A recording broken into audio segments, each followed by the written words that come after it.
Para começar, queria fazer uma pergunta talvez um pouco polêmica também pelo momento que a gente está vivendo, que é a questão da liberdade de expressão, né? Muita gente falando algumas coisas que acredita nas redes sociais e vem o STF, o TSE e censura tudo, exclui posts, exclui contas nas redes sociais. A gente está, correndo risco de perder liberdade de expressão ou a gente já perdeu, nunca teve?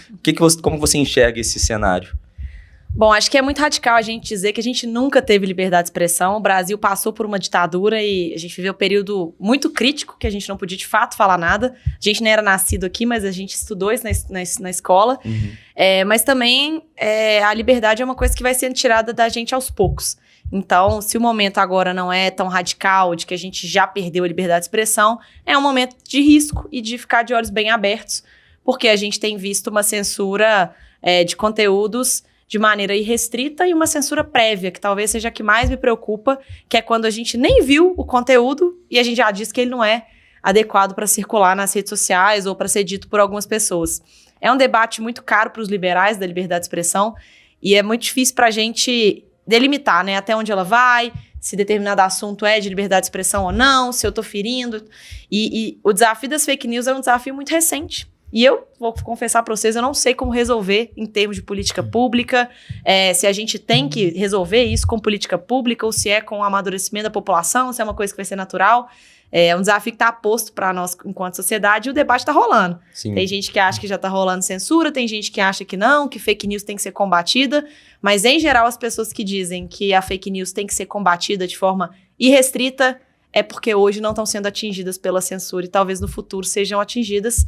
E é aí que mora o perigo, né? Quando a gente pimenta nos olhos dos outros é refresco. Quando Exato. chega no nosso quintal é que a gente assusta e talvez possa ser tarde demais. Por isso que eu sempre fico muito preocupada quando a gente tem qualquer tipo de censura, especialmente a censura prévia que a gente viu acontecer durante as eleições. E foi ali que eu tive o estalo de que as coisas estavam realmente saindo do controle. Até porque muitas vezes a gente fica...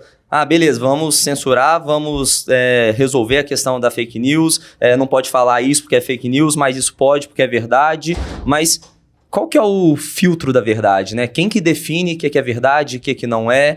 E muitas vezes a censura surge impedindo uma verdade que está sendo dita, porque a pessoa que está censurando não quer que aquela verdade seja revelada, então é muito delicado esse assunto, né? Muito, e não tem muito uma linha, né? É uma linha muito tênue.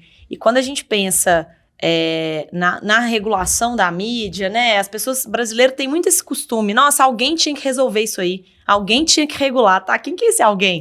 Porque aí a gente cria um órgão de controle, mas quem compõe esse órgão de controle? São pessoas. Pessoas que têm... Todo mundo vai ter um viés. Não existe, o jornalismo tem que ser imparcial. Não, ao contrário. Quanto mais transparente ele for na parcialidade dele, melhor, porque a gente consegue formar as nossas opiniões ouvindo aquilo, ou lendo, né, ou estudando, conforme aquela transparência. Então, eu adoro ouvir podcast, eu ouço diariamente 4, 5 podcasts, e eu sei exatamente a linha que um vai, exatamente a linha que outro vai, porque é muito transparente qual é o viés. E hoje no Brasil a gente fica vivendo nessa falsa ilusão de que as coisas vão ser imparciais, e na verdade é difícil, porque são pessoas, não são robôs fazendo. Todo mundo tem um passado, todo mundo tem uma criação, uma formação, e você acaba projetando isso nas suas opiniões. Eu tenho projeções das minhas opiniões e da minha formação, então é impossível pensar em coisas isentas.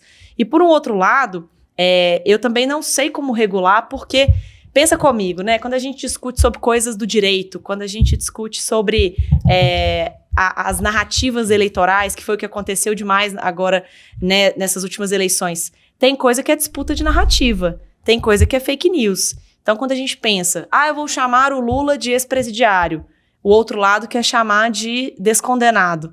Para mim, isso é disputa de narrativa e que vem de um parecer jurídico que é coisa mais interpretativa que a Constituição. Advogado ganha dinheiro assim, inclusive, porque ele é bom de interpretar de várias formas diferentes. E aí, se a gente acaba limitando essas interpretações, aí eu entendo que é censura. Por um outro lado, aconteceram coisas que foram, né, faladas durante a eleição dos dois lados que eram mentiras, que quando você pegava o dado preto no branco, número, difícil ele mentir, mas é fácil você manipular o período. Às vezes o dado era de 18 a 19, foi usado de um jeito com recorte de meses e tal. Então, assim, o dado é difícil dele mentir, mas é mais fácil da gente comprovar se ele é verdade ou não.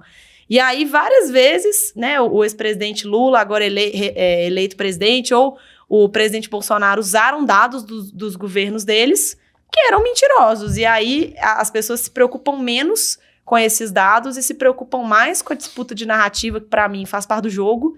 O bicho é pegar mesmo na campanha, aconteceu com o Calil e com o Zema aqui também. E o TSE claramente se preocupa mais com a disputa de narrativa. Por quê? A narrativa é muito mais convincente. Quando você pensa no voto, o voto é um processo emocional. Por mais que as pessoas tomem decisões racionais o tempo inteiro, o voto, você conquista ele ou pela ganância ou pelo medo. A turma do marketing não vai me deixar mentir.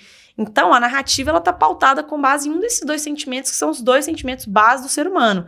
E por que me parece que a estratégia do TSE ou do STF de limitar essa disputa de narrativa foi nessa parte, não nos dados de ficar fazendo um fact-check ali, né? Porque essas coisas aqui viram voto.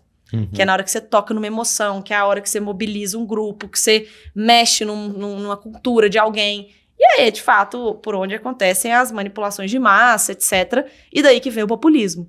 Populismo dificilmente repete uma mentira com base num dado 1000 vezes e ela pega. Populismo, ele usa de uma narrativa muito mais emocional, etc., para conquistar as pessoas, ou na base do medo de, vai voltar o comunismo, nós vamos virar a Venezuela. Ou o contrário, né?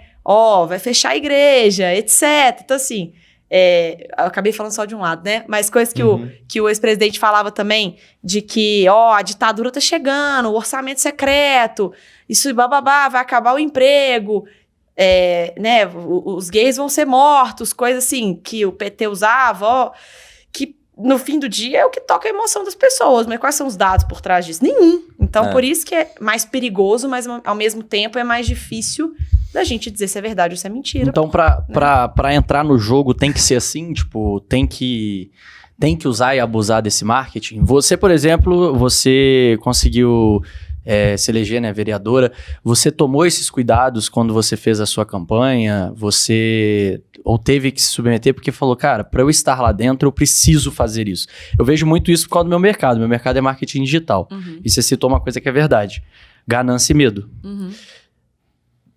Mesmo confiando muito no meu produto, sabendo que o meu produto é muito bom, eu sei que eu vou precisar tocar na ganância e do medo. Com certeza. Porque senão a pessoa não vai comprar. E eu não vou ajudar ela.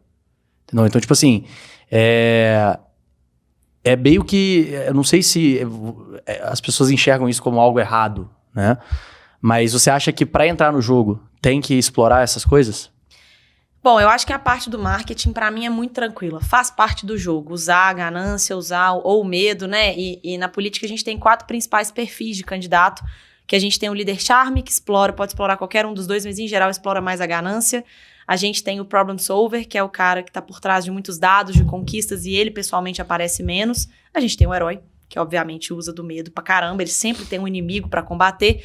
E a gente tem o homem simples, que é o perfil tipo do Zema, o Lula quando começou lá atrás, hoje menos e tal. Então, assim, existem alguns blends que a gente pode fazer com a ganância e o medo de acordo com esses perfis. Mas isso faz parte do jogo, porque isso é estratégia de venda, isso é estratégia de funil, né? Eu não vejo problema em usar isso, não acho que isso é imoral. É imoral quando você sabe que tem um dado falso e você pega esse dado ali manipulado e vende ele de um outro jeito para as pessoas poderem comprar. Então, assim, é aí que mora o perigo da coisa.